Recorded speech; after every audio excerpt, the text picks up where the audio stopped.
My husband is a seafarer. Alam ko yung struggle ng mga pamilya na malayo sa kanilang mahal sa buhay. 6 months, hindi sila nakikita yung pamilya nila, as in ang layo-layo nila. They're miles apart. Good morning! Andito na ako sa airport. Hinihintay ko na lang na dumating si Ellen. I'm just waiting for him to arrive. Hinihintay ko na lang yung asawa ko. When they go home, just give them all the love. I-appreciate natin yung hard work na ginagawa nila. Huwag nating iisipin na pinupulot lang ang pera sa abroad kasi hindi.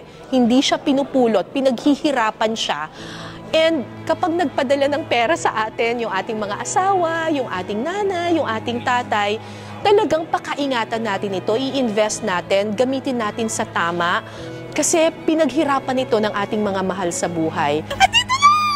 Mahal! I love you. Ako, for my husband, pag uwi lang niya talaga, it's really just shower him with love and affection, kasi deserve na deserve. Here's my husband. Bye! Actually, ngayon, medyo mas okay na ng kaunti kasi may internet na.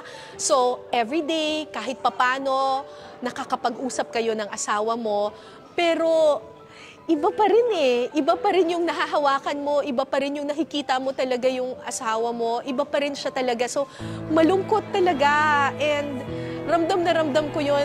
Every time magbababay na ako sa telepono sa asawa ko, sasabihin ng asawa ko, mahal, miss na kita talaga.